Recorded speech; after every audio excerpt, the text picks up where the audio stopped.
सास बहू की अनोखी कहानी। ड्राइंग रूम में एक पिता और उसका बेटा बैठे थे। पिता पेपर पढ़ रहे थे और बेटा मोबाइल में व्यस्त था। अचानक ड्राइंग रूम में बैठे बाप बेटे दोनों को किचन से कोई कांच का बर्तन टूटने की आवाज़ आई। आवाज़ से बेटे को कोई फर्क नहीं पड़ा, किंतु बाप के कान खड़े हो गए। बाप ने तुरंत बैठे बैठे सवालों के तीर छोड़े। क्या टूटा, कैसे टूटा, किसने तोड़ा? पास में बैठे बेटे ने कहा, पिताजी क्यों अपना बीपी बढ़ा रहे हैं? मैं यहीं से बता सकता हूँ कि कांच का बर्तन किसने तोड़ा होगा। बाप ने कहा, बेटा बीपी तो बढ़ेगा ना, क्योंकि वो बर्तन फिर से खरीद कर तो मुझे ही देना पड़ेगा। चलो तुम बताओ, बर्तन किसने तोड़ा होगा? बेटे ने कहा, माँ से टूटा होगा। पिता ने पूछा, क्यों? मेरी बीवी क्यों, तुम्हारी बीवी क्यों नहीं?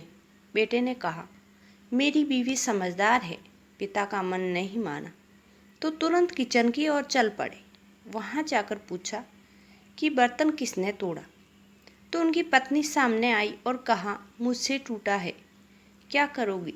उन्होंने कहा, कुछ नहीं करूँगा, मैं नया खरीद कर दूँगा, मगर चीज़ें संभाल कर इस्तेमाल करना। वो वापस ड्राइंग रूम में आए और बेटे से पूछा कि तुम्हें कैसे पता चला कि बर्तन तुम्हारी माँ ने तोड़ा? बेटे ने जवाब दिया, अगर बर्तन बहू से टूटता तो पीछे डांट की तुरंत आवाज़ सुनाई देती, मगर बर्तन उनसे टूटा इसलिए पीछे कोई भी आवाज़ नहीं आई।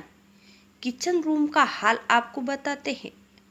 ससुर के जाते ही बहू ने सास के पैर पकड़ ली और कहने लगी, माँ जी आप बहुत अच्छी हैं, हर बार आप मेरी गलतियाँ छुपा देती हैं। दोस्तों, कहानी का सार बड़ा ही सिंपल है। अक्सर हम लोग किसी भी सिचुएशन के बारे में अपनी अपनी धारणाएं पहले ही बता देते हैं और सोचते हैं कि वही सच है, मगर ज़्यादातर बार ऐसा नहीं होता।